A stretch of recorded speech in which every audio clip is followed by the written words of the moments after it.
अस्सलाम वालेकुम एवरीवन। उम्मीद है आप सब खैर आफियत से होंगे। आज हम टेस्ट नंबर 14 की डिस्कशन करेंगे जो कि न्यूक्लियर केमिस्ट्री से था। तो आइए स्टार्ट करते हैं टेस्ट डिस्कशन। क्वेश्चन नंबर 1 देखिए, the nucleus of radio active element possesses. जो रेडियो एक्टिव एलिमेंट्स होते हैं, ठीक है, उनका न्यूक्लियस, उनकी बाइंडिंग एनर्जी लो होती है, हाई होती है, ज़ीरो बाइंडिंग एनर्जी होती है या हाई पोटेंशियल एनर्जी। तो इसका करेक्ट आंसर है लो बाइंडिंग एनर्जी। अब बेसिकली रेडियो एक्टिविटी क्या है? ये एक स्पॉन्टेनियस डिसइंटीग्रेशन है ऑफ न्यूक्लियाई। तो ऐसे एलिमेंट्स जिनकी लो बाइंडिंग एनर्जी है, ठीक है, they are more feasible for radio activity. तो इनके जो न्यूक्लियस की एनर्जी है वो क्या होती है? लो होती है, जिसकी वजह से ये आसानी से डिसइंटीग्रेट हो जाते हैं।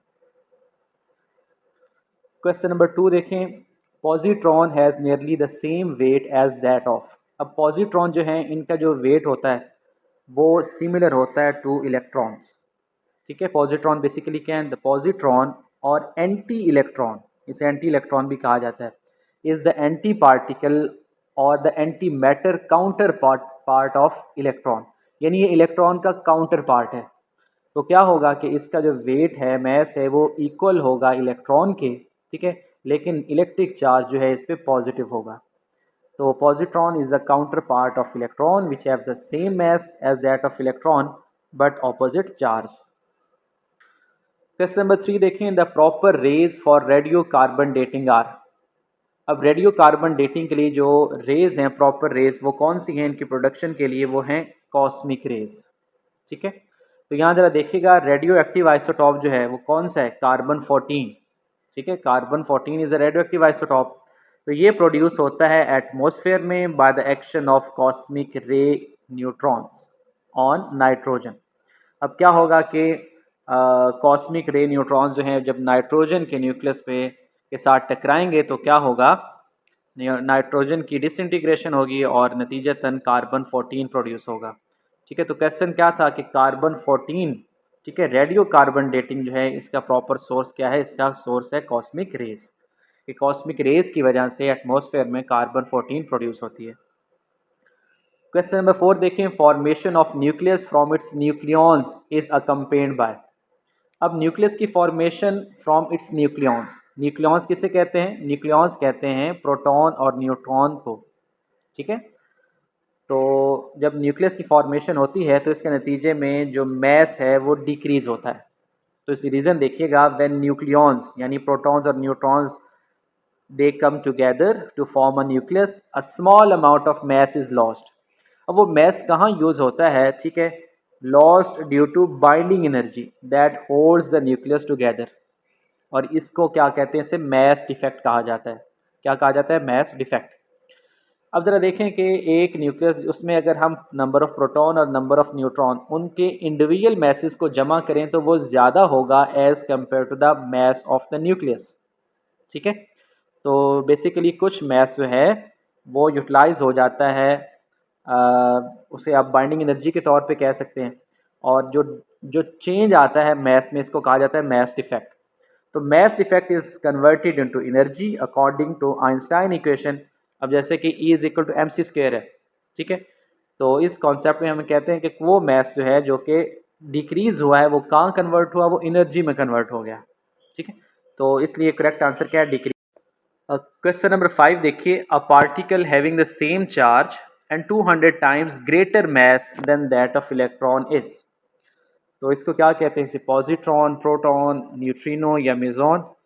तो इसको कहा जाता है मेजॉन। एक ऐसा पार्टिकल कि जिसका चार्ज तो सेम हो लेकिन उसका जो मैस है वो इलेक्ट्रॉन की निस्बत 200 टाइम्स ग्रेटर है। तो गिवन ऑप्शन में बेस्ट ऑप्शन जो है वो है मेजॉन्स। अब कुछ मेजॉन जो हैं, सब मेजॉन सच एज म्यून, इनका जो मैस है वो अप्रॉक्सीमेटली 200 टाइम्स होता है देन दैट ऑफ इलेक्ट्रॉन, और चार्ज जो है वो सेम होता है। ठीक है, अब यहाँ पे ज़रा देखिएगा कि जो बाकी थे हमारे पास ऑप्शन, पॉजिट्रॉन का मैस जो है वो तो इलेक्ट्रॉन के मैस के तकरीबन इक्वल होता है, सेम होता है। प्रोटॉन का मैस जो है वो इलेक्ट्रॉन से 1836 टाइम ग्रेटर है। जबकि न्यूट्रिनो जो है it has a no charge and very small mass. ठीक है, तो मेजॉन जो है वो करेक्ट आंसर है। क्वेश्चन नंबर 6 देखिए, unstable substances exhibit higher radio activity due to. अब जो अनस्टेबल जो है सब्सटेंसेस या अनस्टेबल न्यूक्लियाई, उनकी हाई रेडियो एक्टिविटी होती है किस वजह से? ठीक है, तो यहाँ ज़रा देखिएगा, जब हम बात करते हैं न्यूट्रॉन टू प्रोटॉन रेशो की, न्यूट्रॉन तो ऐसे न्यूक्लियाई के जिनमें न्यूट्रॉन टू प्रोटॉन जो रेशो है वो 1 के इक्वल है, ठीक है, या 1 के करीब करीब है, तो वो स्टेबल न्यूक्लियाई होते हैं। वो क्या होते हैं? Stable nuclei. तो अगर क्या हो, न्यूट्रॉन टू प्रोटॉन रेशो जो है वो 1.5 से ग्रेटर हो, तो फिर क्या होगा? वो अनस्टेबल न्यूक्लियाई होगा और वो न्यूक्लियाई क्या करेगा? वो बीटा एमिशन करेगा ताकि उसकी neutron to proton ratio decrease हो, ठीक है। और ऐसे रेडियो एक्टिव सब्सटेंसेस के जिनकी न्यूट्रॉन टू प्रोटॉन रेशो जो है वो क्या है?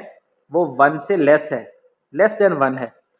तो ऐसे न्यूक्लियाई क्या करते हैं? वो अल्फा एमिशन या पॉजिट्रॉन एमिशन या के शेल इलेक्ट्रॉन कैप्चर की नतीजे में न्यूट्रॉन टू प्रोटॉन रेशो को इंक्रीज करते हैं, ठीक है। तो ये आपने याद रखना है कि न्यूट्रॉन टू प्रोटॉन रेशो अगर 1 के इक्वल है तो ये स्टेबल है, स्टेबिलिटी की का साइन है, ठीक है।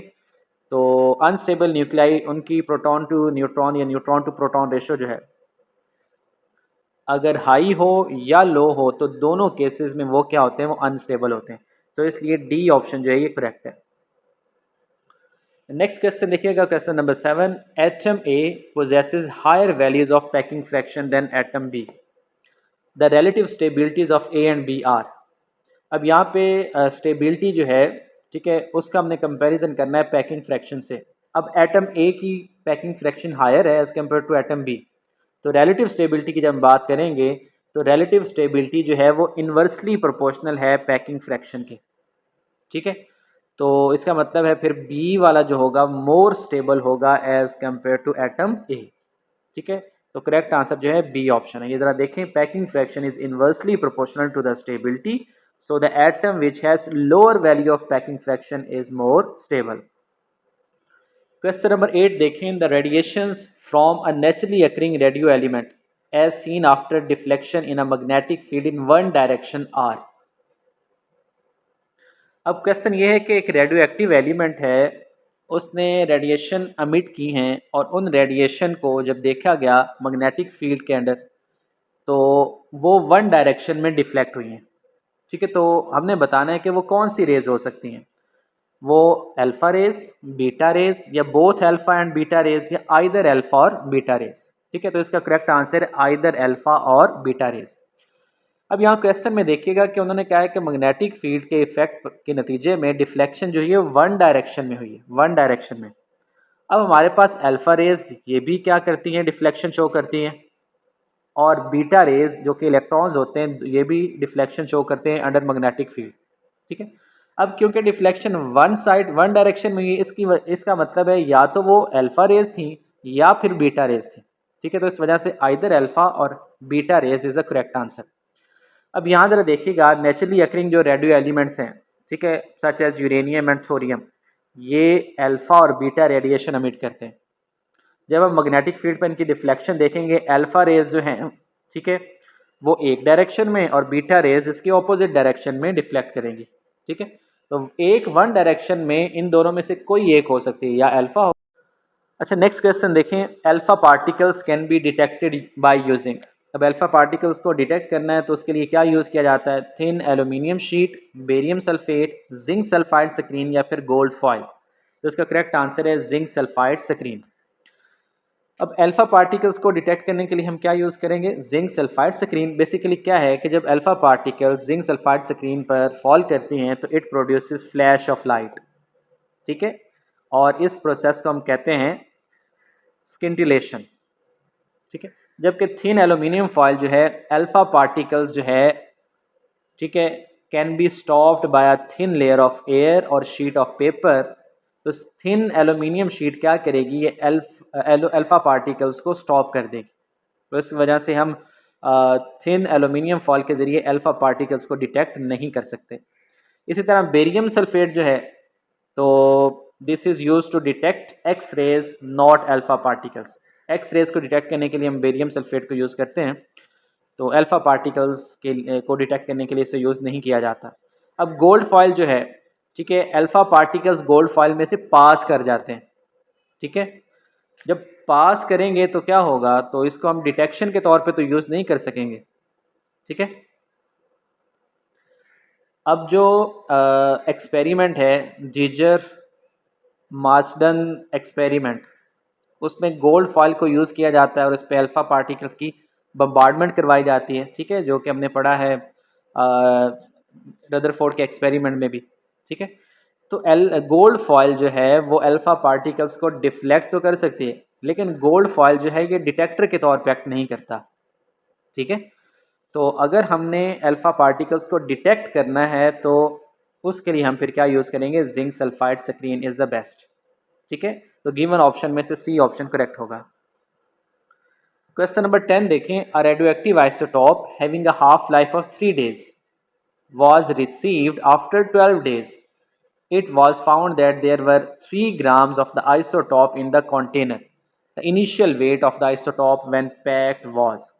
अब हमारे पास रेडियो एक्टिव आइसोटॉप का सैंपल है, ठीक है, जिसकी हाफ लाइफ 3 days है और वो हमें 12 दिन के बाद रिसीव हुआ है। ठीक है, और 12 दिन के बाद जो रिसीव हुआ है तो हमारे पास वो 3 ग्राम आया है। तो हमने बताना है कि उसका इनिशियल वेट कितना था जब उसे पैक किया गया था।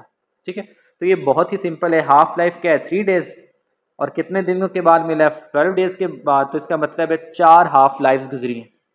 ठीक है, तो बहुत ही सिंपल है। एक फार्मूला भी यहाँ देख लें कि अमाउंट ऑफ सब्सटेंस मालूम करने के लिए हमारे पास फार्मूला क्या होगा, it is equal to 1/2 power n। ठीक है, n क्या होगा, number of half life, into initial weight या इनिशियल अमाउंट। अब हमने वो फाइंड करनी है, तो सिंपली हमारे पास जो है हम क्या करेंगे, ये कैलकुलेशन करें सिंपली, तो आंसर कितना आता है, 48 ग्राम। ठीक है, इसको आप वैसे भी कैलकुलेट कर सकते हैं कि 4 हाफ लाइफ के बाद 3 ग्राम है, या 4 हाफ लाइफ के बाद हमारे पास 3 ग्राम आया है, तो हर हाफ लाइफ के बाद वो आधा रह जाता है। ठीक है, तो इनिशियली हमारे पास कितना होगा, 48। तो 48 के बाद कितना रहा, 24। 24 के बाद 12। ठीक है, first life, second half life, third half life के बाद 6 और फोर्थ हाफ लाइफ के बाद 3। तो करेक्ट आंसर फिर 48 बनता है। अच्छा, नेक्स्ट क्वेश्चन देखिए, when a radio active element amidst an electron the daughter element formed will have. जब एक रेडियो एक्टिव एलिमेंट इलेक्ट्रॉन को अमिट करता है तो जो डॉटर एलिमेंट है, ठीक है, उसका मास नंबर जो है वो 1 यूनिट लेस होता है, या एटॉमिक नंबर 1 यूनिट लेस हो जाता है, या मास नंबर 1 यूनिट बढ़ जाता है, या एटॉमिक नंबर 1 यूनिट बढ़ जाता है।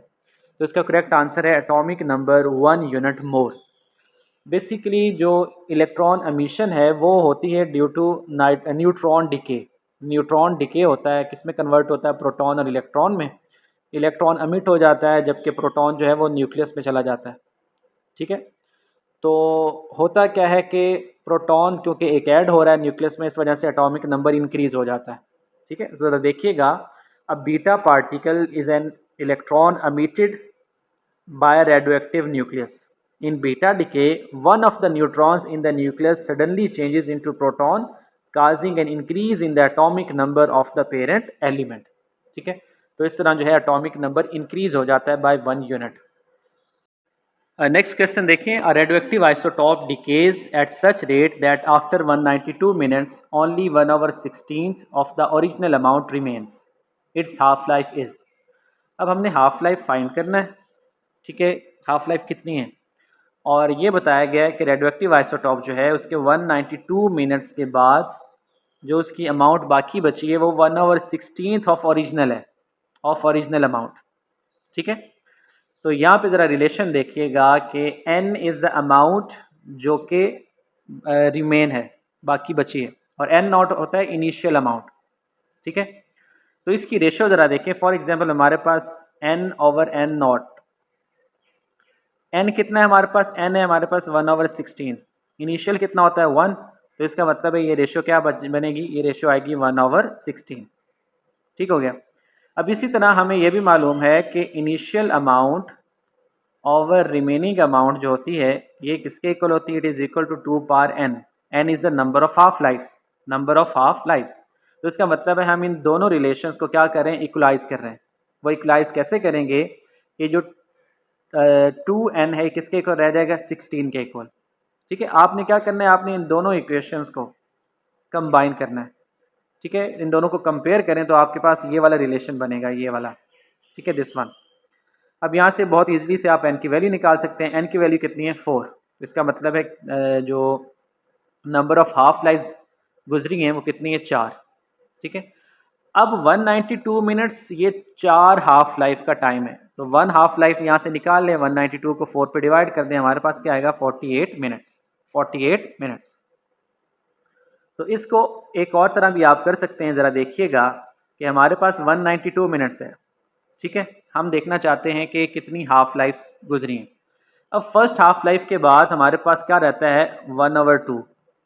सेकेंड हाफ लाइफ के बाद हमारे पास कितना रह जाता है, 1/4। थर्ड हाफ लाइफ के बाद 1/8। फोर्थ हाफ लाइफ के बाद हमारे पास रह जाता है 1/16। तो सिंपली हमारे पास कितनी हाफ लाइफ गुजरेंगे, 4। तो आपने सिंपली क्या करना है, 192 को 4 पे डिवाइड कर दें तो आप आंसर आ जाएगा। करेक्ट आंसर क्या है, 48 मिनट्स। अब क्वेश्चन नंबर 13 देखें। Group displacement law was given by. Group displacement law जो है ये सोडी और फजन ने ये लॉ पेश किया था। ठीक है, तो इस लॉ के मुताबिक इसके कुछ पॉइंट्स हैं, ज़रा देखिएगा। Only one type of particle is emitted eight a time. एक वक्त में एक तरह के पार्टिकल्स ही एमिट होते हैं।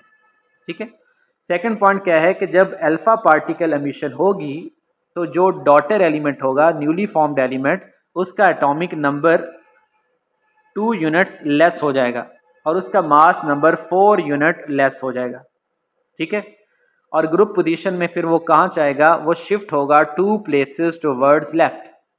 ठीक है, पीरियोडिक टेबल में हम जब देखेंगे तो डॉटर एलिमेंट जो है वो शिफ्ट होगा 2 प्लेसेस टुवर्ड्स लेफ्ट। इसी तरह अगर बीटा पार्टिकल एमिशन होती है तो फिर एटॉमिक नंबर 1 यूनिट इंक्रीज होता है। क्या होगा, इंक्रीज, और मैस नंबर जो है वो सेम रहेगा और ग्रुप पोजीशन जो है मूव 1 पोजीशन टुवर्ड्स राइट। ठीक है, क्योंकि ग्रुप पोजीशन जो है वो एटॉमिक नंबर पर डिपेंड करती है, तो इस वजह से अल्फा पार्टिकल एमिशन में क्या हुआ था, group position 2 places left side पे चली गई, और बीटा पार्टिकल में जो ग्रुप पोजीशन है वो डॉटर एलिमेंट की वो 1 पोजीशन राइट साइड पे चली जाएगी। तो इस लॉ को कहते हैं ग्रुप डिस्प्लेसमेंट लॉ, और ये किसने पेश किया था, सोडी एंड फजन ने। क्वेश्चन नंबर 14 देखें। If the quantity of a radioactive element is doubled then its rate of disintegration per unit time will be. अगर रेडियोएक्टिव एलिमेंट की क्वांटिटी डबल कर दी जाए तो इसका rate of disintegration per unit time वो भी क्या हो जाएगा, डबल हो जाएगा। ठीक है, तो रेडियोएक्टिव डिसइंटीग्रेशन ये फर्स्ट लॉ को ओबे करता है। ठीक है, फर्स्ट लॉ काइनेटिक्स को। तो अगर आप फर्स्ट लॉ में क्या होता है, जो फर्स्ट ऑर्डर जो रिएक्शन है, ठीक है, तो फर्स्ट ऑर्डर रिएक्शन में जो रेट ऑफ रिएक्शन है वो डायरेक्टली प्रोपोर्शनल होता है इनिशियल अमाउंट के। अगर आप इनिशियल अमाउंट डबल कर देते हैं तो रेट ऑफ डिसइंटीग्रेशन भी फिर क्या होगा, डबल हो जाएगा। अब क्वेश्चन नंबर 15 देखें। विच of the following is magic number for neutrons in nucleus. ठीक है, 28, 52, 75, 124। तो जो 28 है it is a magic number. ठीक है, ज़रा देखिएगा मैजिक नंबर्स क्या होते हैं। दोज एलिमेंट, ऐसे एलिमेंट कि जिनके पास 2, 8, 20, 28, 50, 82 या 114 नंबर ऑफ प्रोटॉन्स हों। ठीक है, या 2, 8, 20, 28, 50, 82, 114 या 126, 184 इतने नंबर ऑफ न्यूट्रॉन्स हों। ऐसे एलिमेंट स्टेबल होते हैं और अबंडेंट होते हैं इन नेचर। इन नंबर्स को मैजिक नंबर्स कहा जाता है। ठीक है, और ऐसे एलिमेंट कि जिनके पास मैजिक नंबर हो they do not show radio activity. ऐसे एलिमेंट जो है वो रेडियो एक्टिविटी शो नहीं करते। अब क्वेश्चन नंबर 16 देखें। What was the primary fuel used in the fat man atomic bomb. ठीक है, तो इनकी भी एक बहुत बड़ी हिस्ट्री है, लिटिल बॉय और फैट मैन की। तो फैट मैन जो है it was plutonium based atomic bomb. ठीक है, इसमें जो फ्यूल था वो क्या था, प्लूटोनियम 239। ठीक है, तो यहाँ पे थोड़ी सी इनकी हिस्ट्री देख लें। लिटिल बॉय जो है ये फर्स्ट न्यूक्लियर वेपन है जो कि यूज़ हुआ था वारफेयर में। ठीक है, and it exploded approximately 1800 feet over Hiroshima. ठीक है, जापान में जो सबसे पहला एटॉमिक बम हुआ था, और ये कब हुआ था, 6 अगस्त 1945 को। और इसकी जो फोर्स है वो 13,000 टन ऑफ TNT थी, यानी जो ट्राई नाइट्रोटोलोइन है उसकी निस्बत इसकी जो फोर्स थी, पावर थी, वो 13,000 गुना ज़्यादा थी और तकरीबन 70,000 से 1,30,000 तक डेथ्स जो हैं वो रिपोर्ट हुई थी। ठीक है। उसके बाद फैट मैन जो है ये सेकंड न्यूक्लियर वेपन है जो कि यूज़ हुआ है वारफेयर में, और कहाँ ड्रॉप किया गया था? नागासाकी जापान में। कब किया गया? 9 अगस्त 1945 को। ठीक है। और फैट मैन जो है devastated more than 2 square miles of the city, और तकरीबन जो है 45,000 इमीडिएट डेथ हुई थी इसकी वजह से। ठीक है। तो लिटिल बॉय जो है it was a uranium gun type device, जबकि फैट मैन जो है ये मोर कॉम्प्लिकेटेड था और एक पावरफुल प्लूटोनियम इम्प्लोयन वेपन। ठीक है। और इसकी जो पावर है वो 20 किलो टन्स के बराबर थी। ठीक है, ऑफ TNT। तो लिटिल बॉय जो है ये यूरेनियम जो है बेस्ड है, जबकि फैट मैन जो है प्लूटोनियम बेस्ड है। नेक्स्ट देखिएगा question, to determine the masses of the isotopes of an element which of the following technique is used. ठीक है, आइसोटॉप्स जो हैं उनको डिटरमिन करने के लिए, उनके मैसेज को डिटरमिन करने के लिए क्या यूज़ करते हैं? तो उस टेक्निक का नाम है मैस स्पेक्ट्रोमीट्री। ठीक है। तो इसका करेक्ट आंसर होगा the acceleration of charge atoms by an electric field and their subsequent deflection by a variable magnetic field. तो इस प्रोसेस के ज़रिए हम क्या करते हैं, जो आइसोटॉप्स हैं उनके मैसेज को डिटरमिन किया जा सकता है। अब यहाँ ज़रा देखिएगा मैस स्पेक्ट्रोमीट्री में क्या क्या कौन कौन से स्टेप्स इन्वॉल्व हैं। सबसे पहले जो है वो आयोनाइजेशन होती है, ionising atoms to create charge particles. फिर इलेक्ट्रिक फील्ड के थ्रू उनकी एक्सेलरेशन होती है, फिर डिफ्लेक्शन होती है थ्रू मैग्नेटिक फील्ड, और फिर उनकी जो है E/m जो है उसकी बेस पे फिर उनकी डिफ्लेक्शन जो है वो डिपेंड करती है उनके चार्ज टू साइज रेशो पे। तो इस बेस पे उनके फिर एटॉमिक मैसेज को डिटरमिन किया जाता है। क्वेश्चन नंबर 18 देखें, विच of the following radio isotopes is used in the treatment of blood cancer. Blood cancer के ट्रीटमेंट में कोबाल्ट 62 को यूज़ किया जाता है। ठीक है। यहाँ पे कुछ एडिशनल इंफॉर्मेशन भी है, लाइक सोडियम 24। ठीक है, इट अमिट्स गैमा रेडिएशन और इसको यूज़ किया जाता है to detect tumours and blood clots. Iodine 131 जो है इसको यूज़ किया जाता है for the treatment of thyroid gland. ठीक है। कोबाल्ट 50 जो है it is use to check cancer growth. Cobalt 60 plus gold 198 इनको यूज़ किया जाता है to check cancer and tumour treatments. और फॉस्फोरस जो 30 है it is use to in the treatment of skin diseases, और phosphorus 32 it is use in the treatment of leukaemia. तो ये कुछ आइसोटॉप्स हैं और इनकी जो है मेडिकल में या डिटेक्शन और आइडेंटिफिकेशन ऑफ डिफरेंट डिजीज़, तो इसमें इनका ही रोल है। तो ब्लड कैंसर के ट्रीटमेंट के लिए कोबाल्ट 62 को यूज़ किया जाता है। क्वेश्चन नंबर 19 देखें, hydrogen bomb is based on the phenomena of. Hydrogen bomb जो है ये न्यूक्लियर फ्यूजन पे बेस्ड करता है। अब इसमें क्या होता है कि हाइड्रोजन बॉम्ब जो है it is based on the principle of uncontrolled nuclear fusion. Nuclear fusion में क्या होता है कि स्मॉलर न्यूक्लियाई जो हैं, जो कि लाइटर एटम्स के न्यूक्लियाई आपस में कंबाइन होते हैं और हैवियर न्यूक्लियस बनाते हैं। जिस तरह यहाँ पे ज़रा देखें तो ड्यूट्रियम और ट्रीटियम जो है कंबाइन हो रहे हैं, हीलियम का न्यूक्लियाई प्रोड्यूस हो रहा है, साथ में न्यूट्रॉन एमिशन हो रही है और बहुत ज़्यादा एनर्जी रिलीज होती है। ठीक है। तो ये hydrogen bomb it is based on nuclear fusion. Question number 20 देखें, in the nuclear reactors the speed of the neutrons is slowed down. Nuclear reactor में जो न्यूट्रॉन्स की स्पीड को स्लो किया जाता है वो हैवी वाटर के थ्रू किया जाता है। ठीक है, D2O ड्यूट्रियम ऑक्साइड जो है, जिसे हैवी वाटर। तो न्यूक्लियर रिएक्टर के कुछ फैक्ट्स ज़रा देखिएगा। फिशन जो मटेरियल है वो यूरेनियम 235 या प्लूटोनियम 239। ठीक है। और इनका जो फर्टाइल मटेरियल है वो क्या है, यूरेनियम 238। अब इसमें graphite, cadmium, beryllium, boron rods को यूज़ किया जाता है एज न्यूट्रॉन एब्जॉर्बर। ठीक है। और हैवी वाटर को यूज़ किया जाता है as moderator to slow down the speed of neutrons. और हैवी वाटर, इसके अलावा पॉलीफिनाइल्स और graphite, they are used as a coolant to remove excess heat from the nuclear reactors. तो ये कुछ पॉइंट्स हैं जो कि इम्पॉर्टेंट हैं न्यूक्लियर रिएक्टर्स के हवाले से, ये आपको पता होने चाहिए। ठीक है, इनमें से कोई ना कोई क्वेश्चन जो है अक्सर आता है, ख़ास तौर पे जब आप प्यास का टेस्ट दें या एटॉमिक एनर्जी के हवाले से, तो न्यूक्लियर केमिस्ट्री जो है बहुत इंपॉर्टेंट है ऐसे टेस्ट के लिए। क्वेश्चन नंबर 21 देखें, who observed that when the nucleus of uranium atom was bombarded with fast moving neutrons, it becomes so very unstable that it is immediately broken into two nuclei of nearly equal mass besides other fragments.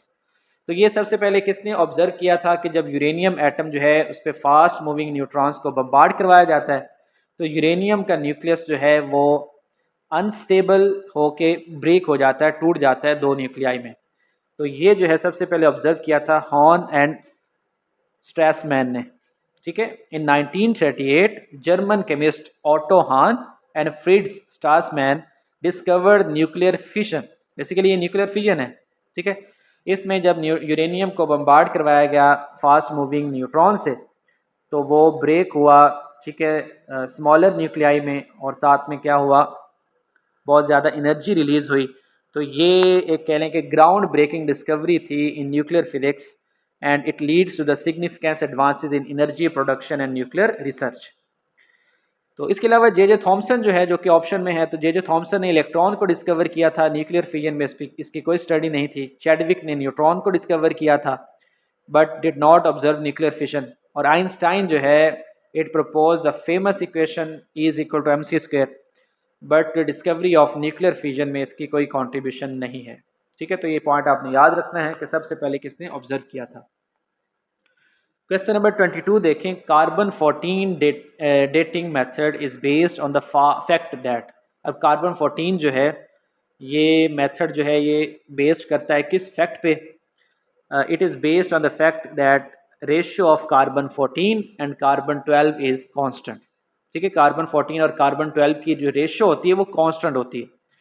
इस base पे फिर क्या किया जाता है, carbon dating method को use किया जाता है। ठीक है, तो सबसे पहले देखें तो कार्बन डेटिंग कहते किसे हैं? कार्बन डेटिंग या रेडियो कार्बन और कार्बन 14, ठीक है, is an isotope. Carbon dating जो वर्ड है ना, रेडियो कार्बन, तो ये कार्बन 14 को कहा जाता है। Is an isotope of the element carbon that is unstable and weekly radioactive. ठीक है, स्टेबल आइसोटॉप्स कौन से हैं? कार्बन 12 और 13 वाले स्टेबल हैं एज कम्पेयर टू कार्बन 14। तो कार्बन 14 जो है ये कॉन्टीन्यूसली जो है इसकी फॉर्मेशन होती है in the upper atmosphere by the effect of cosmic रे न्यूट्रॉन्स ऑन नाइट्रोजन। ठीक है, नाइट्रोजन पर जब कॉस्मिक रे न्यूट्रॉन जो है स्ट्राइक करते हैं तो वहाँ से कार्बन 14 प्रोड्यूस होती है, और इट इज़ रैपिडली, ये फिर एयर में ही ऑक्सीडाइज होकर कार्बन डाइऑक्साइड में कन्वर्ट होती है। फिर कार्बन डाइऑक्साइड जो है वो ग्लोबल साइकिल में इंट्रोड्यूस होता है। ठीक है, तो फिर प्लांट्स और एनिमल जब उस कार्बन 14 को एसिमिलेट करते हैं तो through out their life carbon 14 जो है वो उनकी बॉडी में मौजूद रहती है। ठीक है, जब प्लांट्स या एनिमल्स डाई करते हैं, डाई होते हैं, तो क्या होता है कि कार्बन की जो एक्सचेंज है वो स्टॉप हो जाती है विद द बायोस्फीयर, और कार्बन 14 जो है वो उसकी जो कह लें कि परसेंटेज डिक्रीज़ होना शुरू हो जाती है, starts to decrease at a rate determined by the law of radioactive decay. ठीक, अब इसकी कहानी ऐसे है कि फॉर एग्जांपल हमने, क्योंकि कार्बन 14 एटमॉस्फेयर में प्रोड्यूस हुई, कन्वर्ट हुई कार्बन डाइऑक्साइड में, फिर कार्बन डाइऑक्साइड जो है फिर वो ग्लोबल साइकिल में इंट्रोड्यूस हुई, प्लांट्स में गई, वहाँ से एनिमल्स में आई। अब एनिमल जब डाई करेंगे, डाई होंगे, तो वो एक्सचेंज जो है कार्बन 14 का और कार्बन 12 का वो स्टॉप हो जाएगा। तो आहिस्ता आहिस्ता कार्बन 14 की परसेंटेज जो है वो कम होती जाए, एक्टिव आइसोटॉप है। ठीक है, तो इस तरह फिर क्या किया जाता है, एस्टिमेशन की जाती है कार्बन 14 या कार्बन डेटिंग की बेस पे कि कोई भी ऑब्जेक्ट जो है, ऑर्गेनिज्म है, वो कितने साल पुराना है। ठीक है, तो यहाँ ज़रा पॉइंट देखें, bye knowing how much carbon 14 is left, क्योंकि हमें कार्बन 14 की हाफ लाइफ का भी पता है। ठीक है, और इसकी परसेंटेज भी कांस्टेंट होती है। तो इस तरह फिर क्या किया जाता है, इस बेस पे फिर एस्टिमेट किया जाता है कि कोई भी चीज़ जो है वो कितने साल या कितने अरसे पुरानी है। ठीक है, तो ये लास्ट पे देखिएगा कि विलर्ड फ्रांक लीबी जो कि अमेरिकन केमिस्ट था, इसने रेडियो कार्बन डिस्कवर्ड की इन 1949, और इसको नोबेल प्राइज़ दिया गया था 1960 पे फॉर दिस डिस्कवरी। ठीक है, तो कार्बन 14 बेसिकली जो है एक मेथड है जो कि किस पे डिपेंड करता है, इस बात पे डिपेंड करता है कि जो रेशो होती है कार्बन 12 और कार्बन 14 की वो हमेशा कांस्टेंट होती है। क्वेश्चन नंबर 23 देखें, विच of the following statements about radioactivity of an element is incorrect. अब कौन सी स्टेटमेंट जो है वो इनकरेक्ट है। सबसे पहला पॉइंट कि it is a nuclear property, तो ये तो ट्रू है। It does not involve any rearrangement of electron, ठीक है, ये भी बात ठीक है कि रेडियोएक्टिविटी में इलेक्ट्रॉन की कोई रीअरेंजमेंट नहीं होती, ठीक है, ये क्योंकि न्यूक्लियर फिनोमेना है।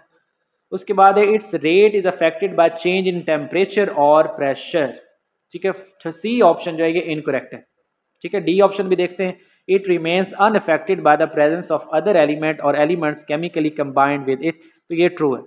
तो सी ऑप्शन बेसिकली क्या है कि जो रेडियो एक्टिविटी है it does not depend, it is not affected by temperature changes, pressure changes, ठीक है, chemical combination with other elements, तो इन पे इनकी वजह से कोई इफेक्ट नहीं होता रेडियो एक्टिविटी पे। रेडियो एक्टिविटी क्या है, ये एक न्यूक्लियर प्रॉपर्टी है, ठीक है। रेडियो एक्टिव डिके एक स्पॉन्टेनियस प्रोसेस है जो कि कांस्टेंट रेट के साथ होता है, ठीक है, और एक्सटर्नल फैक्टर भी डिपेंड नहीं करता। क्वेश्चन नंबर 24 देखें, which scientist discover radio activity. तो रेडियो एक्टिविटी को हेनरी बैकरल ने डिस्कवर किया था जो कि एक फ्रेंच फिजिस्ट था, और इसने 1896 में रेडियो एक्टिविटी को डिस्कवर किया, ठीक है। इसने क्या देखा कि जब यूरेनियम साल्ट्स, ठीक है, he found that uranium salts emitted a form of radiation that could penetrate solid objects and cause photographic plates to become exposed। इसने देखा कि यूरेनियम साल्ट्स में से कुछ रेडिएशन अमिट होती हैं जो कि फोटोग्राफिक प्लेट्स जो हैं उनको एक्सपोज करती हैं, ठीक है, even when the plates were wrapped in black pepper, ठीक है। तो ये कह लें कि फर्स्ट डिस्कवरी किसने की, हेनरी बैकरल ने। इसके बाद जो है मैडम क्यूरी, मैदाम क्यूरी जिसे कहते हैं, और उसके हस्बैंड पेरी क्यूरी ने बैकरल स्टडी को मज़ीद बिल्ड किया, और इन्होंने radio active elements like polonium और रेडियम को डिस्कवर भी किया, इनकी आइसोलेशन और करेक्टराइजेशन की, ठीक है। और टर्म जो है रेडियो एक्टिविटी ये इन्होंने इंट्रोड्यूस करवाई थी, ठीक है। Madame Curie and her husband Pierre Curie they also coined the term radio activity, और ये पायनियर हैं, पायनियर रिसर्च है इनकी इस फील्ड में, ठीक हो गया। तो उसके बाद नीचे रदरफोर्ड का देखें, जे थॉमसन तो हम पढ़ चुके हैं कि इसने डिस्कवरी ऑफ इलेक्ट्रॉन की थी 1897 में, ठीक है। और रदरफोर्ड जो है made a significant contribution to understanding radio activity including the discovery of alpha beta gamma radiation, but he did not discover radio activity itself. तो रदरफोर्ड का भी काफ़ी जो है कंट्रीब्यूशन है रेडियो एक्टिविटी को अंडरस्टैंड करने में। इसने अल्फ़ा बीटा और गैमा रेडिएशन को जो है डिस्कवर किया था, लेकिन सबसे पहले जो डिस्कवरी रेडियो एक्टिविटी की है वो किसने की थी, हेनरी बैकरल ने। क्वेश्चन नंबर 25 देखें, the first controlled artificial disintegration of N atomic nucleus was achieved by. सबसे पहले जो एटॉमिक न्यूक्लियस की आर्टिफिशियल डिसइंटीग्रेशन है वो रदरफोर्ड ने की थी, ठीक है। 1919 में रदरफोर्ड ने एक्सपेरिमेंट परफॉर्म किया था when he bombarded nitrogen gas with alpha particles. तो नाइट्रोजन का न्यूक्लियाई स्प्लिट हुआ था किसमें, ऑक्सीजन और हाइड्रोजन में, ठीक है। So this was the first controlled artificial disintegration of N atomic nucleus, ठीक है। तो इस प्रोसेस को न्यूक्लियर रिएक्शन का नाम दिया गया था, ठीक है। उसके बाद बाकी साइंटिस्ट देखें जो कि ऑप्शंस में हैं। जो जीजर है इसने क्या किया था, डेवलप का जीजर काउंटर, और ये एक ऐसी डिवाइस है जो कि रेडिएशन को डिटेक्ट करती है, ठीक है। इसके बाद विल्सन ने क्या किया था, इसने क्लाउड चैम्बर को इन्वेंट किया था जो कि एक ऐसी डिवाइस है जो कि पार्टिकल ट्रैक्स को विजुलाइज करने में यूज़ होती है। और विलियम क्रुक्स, इसने थैलियम को डिस्कवर किया था, और कैथोड रेज पे इसका वर्क है विलियम क्रुक्स का, ठीक है। तो फर्स्ट कंट्रोल्ड आर्टिफिशियल डिसइंटीग्रेशन जो है वो रदरफोर्ड ने की थी। नेक्स्ट क्वेश्चन देखें, artificial radio activity was first discovered by. जो आर्टिफिशियल रेडियो एक्टिविटी परफॉर्म किसने की थी, वो की थी कंट्रोल्ड आर्टिफिशियल, वो रदरफोर्ड ने। लेकिन आर्टिफिशियल रेडियो एक्टिविटी को डिस्कवर किसने किया था, एरेन क्यूरी एंड जूलियट, ठीक है, जोइलट। तो ये आपने नेम्स याद कर लेने इनके। तो 1934 में जो मैरी क्यूरी की जो डॉटर है, इसका नाम है एरिन क्यूरी, और इसके हस्बैंड ने फ्रेडरिक जोलिट ने आर्टिफिशियल रेडियो एक्टिविटी को डिस्कवर किया था कि जब इन्होंने अल्फ़ा पार्टिकल्स को बम्बार्ड करवाया, ठीक है, और नए रेडियो एक्टिव आइसोटॉप जो है क्रिएट हुए। तो इन्होंने क्या किया, इन्होंने अल्फ़ा पार्टिकल्स को बम्बार्ड करवाया था एल्यूमिनियम पर, और वहाँ से फास्फोरस का आइसोटॉप जो है प्रोड्यूस हुआ था, ठीक है। इसके बाद ये जो सीबर्ग है, इन्होंने क्या किया, discovered several transuranic elements, transuranic element discover किए इसने। रदरफोर्ड का हम पढ़ चुके हैं कि ये पायनियर रेडियो एक्टिविटी के पायनियर्स में शामिल है, ठीक है। इसने आर्टिफिशियल रेडियो एक्टिविटी डिस्कवर नहीं किया, बल्कि कंट्रोल्ड आर्टिफिशियल जो रेडियो एक्टिविटी है, डिसइंटीग्रेशन है, वो परफॉर्म की थी, ठीक है। और आइंस्टाइन जो है इस तो थ्योरी ऑफ रिलेटिविटी पेश की थी। तो करेक्ट आंसर जो है वो है Irene Curie and Joliot. Next question देखें, addition of two neutrons in an atom a would, अगर दो न्यूट्रॉन्स को ऐड किया जाए तो क्या होगा, ठीक है, प्रोड्यूस एन आइसोटॉप। अब हम एग्जांपल ले लेते हैं हाइड्रोजन प्रोटियम की, तो इसमें एक न्यूट्रॉन ऐड करेंगे तो इसका दूसरा आइसोटॉप क्रिएट होगा, एक और न्यूट्रॉन ऐड करेंगे तो ट्रिटियम जो है वो बनेगा। तो अगर दो न्यूट्रॉन्स, एक या दो न्यूट्रॉन्स ऐड किए जाते हैं किसी एटम में तो आइसोटॉप बनता है।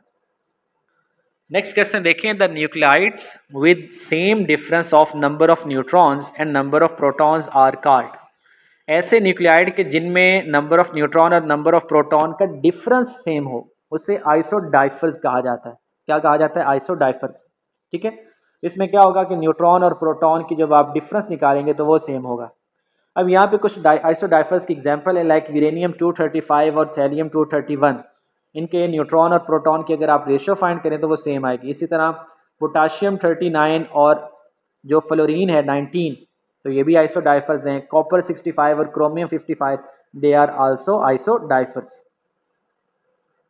नेक्स्ट क्वेश्चन है, two nuclei with are not identical but have the same number of nucleons represent, दो ऐसे न्यूक्लियाई के जिनमें सेम नंबर ऑफ न्यूक्लियॉन्स हों, यानी जिनका मैस नंबर सेम हो, उसे आइसोबार्स कहा जाता है, ठीक है।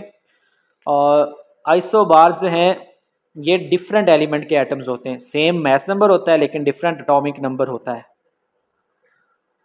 क्वेश्चन नंबर 30 देखें, which is incorrect about the properties of rays. तो सबसे पहला ऑप्शन है जो इफेक्ट ऑफ फोटोग्राफिक फिल्म के अल्फ़ा का जो इफेक्ट है वो ग्रेटर है बीटा से, और बीटा का ग्रेटर है गैमा से। तो सेकंड जो है वेलोसिटी का रिलेशन दिया हुआ है, उसके बाद पेनिट्रेशन पावर, उसके बाद आयनाइजिंग पावर। तो इनकरेक्ट जो है वो फर्स्ट वाला है, जो फोटोग्राफिक फिल्म पर इफेक्ट है, ठीक है, इसका रॉन्ग ऑर्डर दिया हुआ है, बाकी ऑर्डर जो है वो सेम है। तो यहाँ पे हम कुछ प्रॉपर्टीज़ डिस्कस कर लेते हैं कि नेचर की बात करें, अल्फा पार्टिकल्स हीलियम न्यूक्लियाई होते हैं, बीटा रेज जो हैं ये फास्ट इलेक्ट्रॉन्स होते हैं, और gamma rays these are electromagnetic radiation.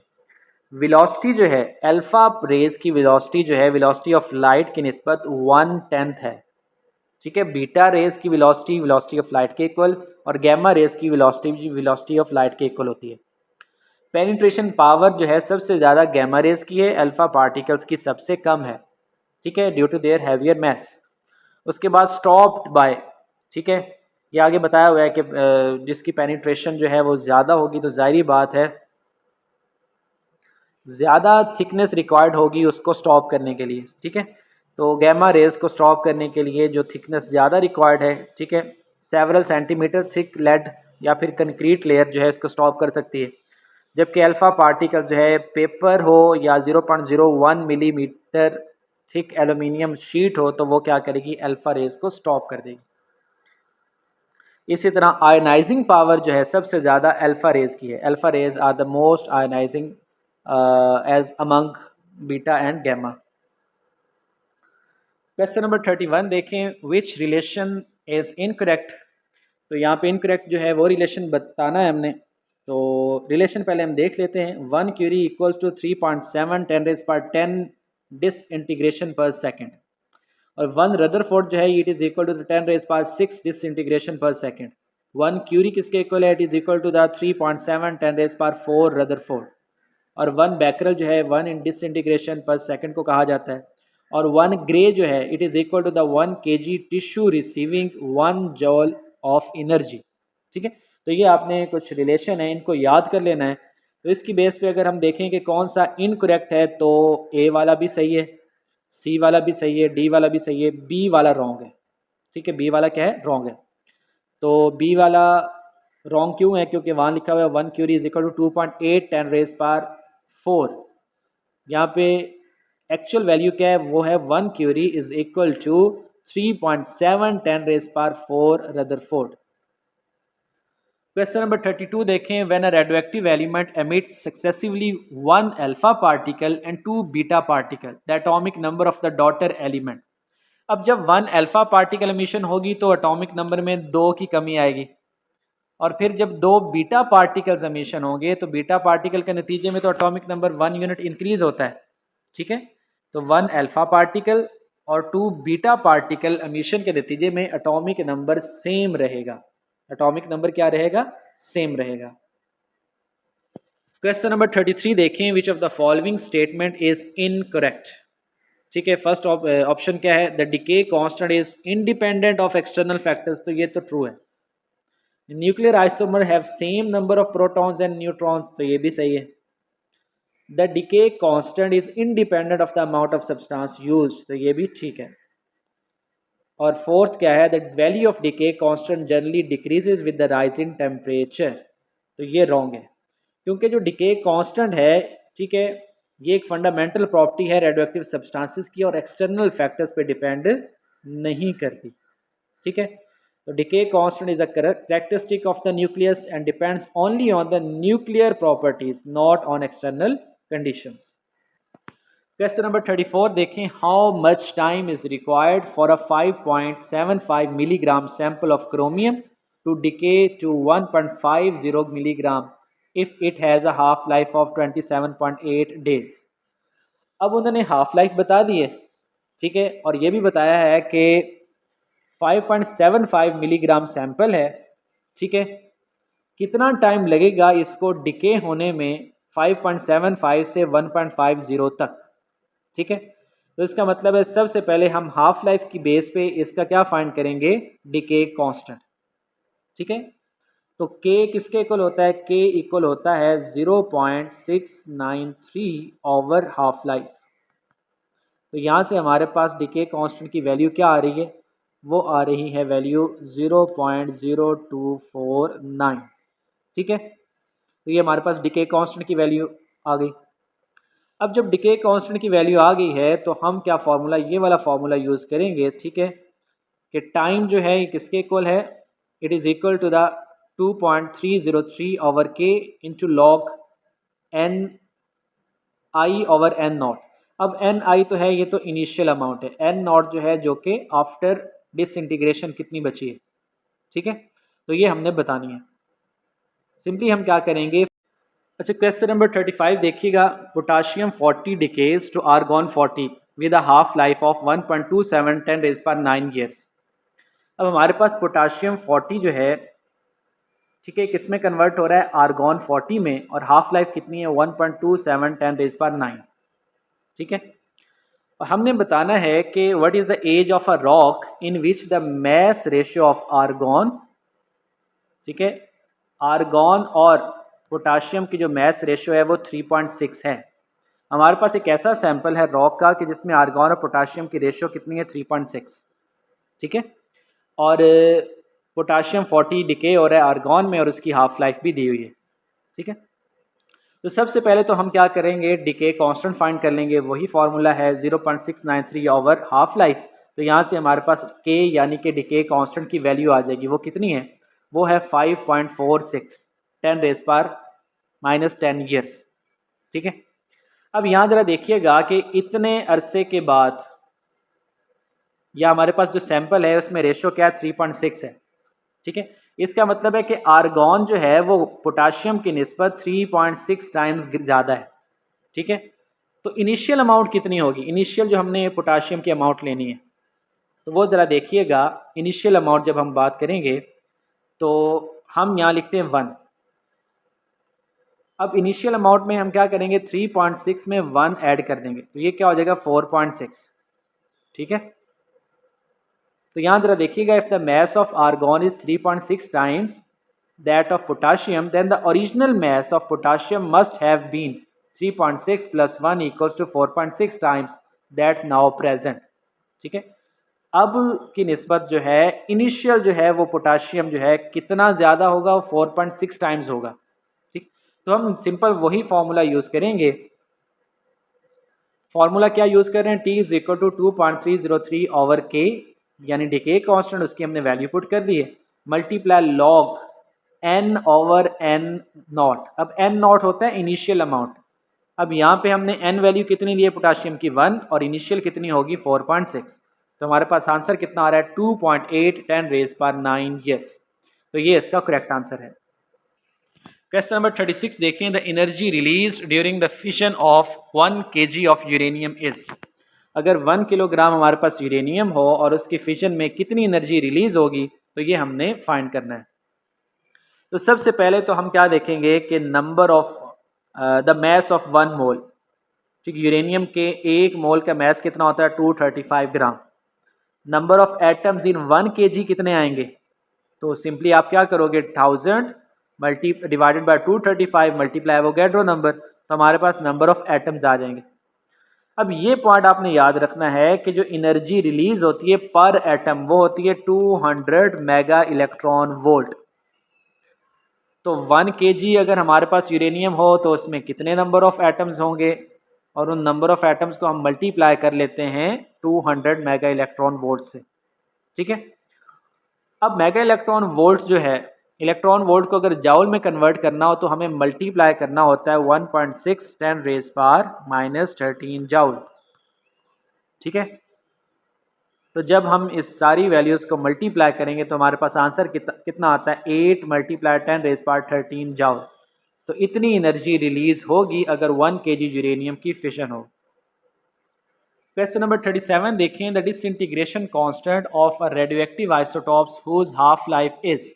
तो बहुत ही सिंपल फार्मूला है। ठीक है, 0.693 ओवर टी यानी हाफ लाइफ, तो हाफ लाइफ 3 आवर्स है, तो हमारे पास आंसर कितना आएगा 0.231 पर आवर।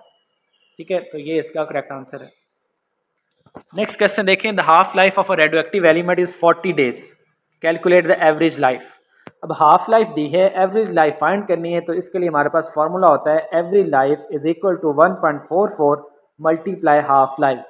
तो ये आपने याद कर लेना है कि अगर हाफ लाइफ को हम 1.44 से मल्टीप्लाई करें तो हमारे पास एवरेज लाइफ आ जाती है। तो मल्टीप्लाई करने से हमारे पास आंसर आ रहा है 57.6 डेज। अब क्वेश्चन नंबर 39 है, during a K electron capture X rays are emitted, neutrons are emitted, alpha particles are emitted या गैमा रेज आर एमिटेड, तो इसका करेक्ट आंसर है एक्स रेज आर एमिटेड। ठीक है, अब एक्स रे एमिट होती हैं due to K electron capture. अब के इलेक्ट्रॉन कैप्चर से क्या मुराद है? ठीक है, इसको इलेक्ट्रॉन कैप्चर या के कैप्चर भी कहा जाता है। ये एक ऐसा प्रोसेस है जिसमें प्रोटॉन रिच न्यूक्लियस, ठीक है, इलेक्ट्रिकली न्यूट्रल एटम क्या करते हैं, absorbs an inner atomic electron. ठीक है, के शेल से एक इलेक्ट्रॉन को वो न्यूक्लियस एब्जॉर्ब करता है। ठीक है, वो इलेक्ट्रॉन और प्रोटॉन मिल के किस में कन्वर्ट होगा, this process thereby changes a nuclear proton to a neutron. यानी क्या होगा, न्यूक्लियस एक इलेक्ट्रॉन को कैप्चर कर रहा है, वो इलेक्ट्रॉन प्रोटॉन के साथ मिलकर न्यूट्रॉन में कन्वर्ट होगा, और साथ में क्या होगा neutrino, it causes the emission of an electron neutrino. ठीक है, following capture of an inner electron from the atom.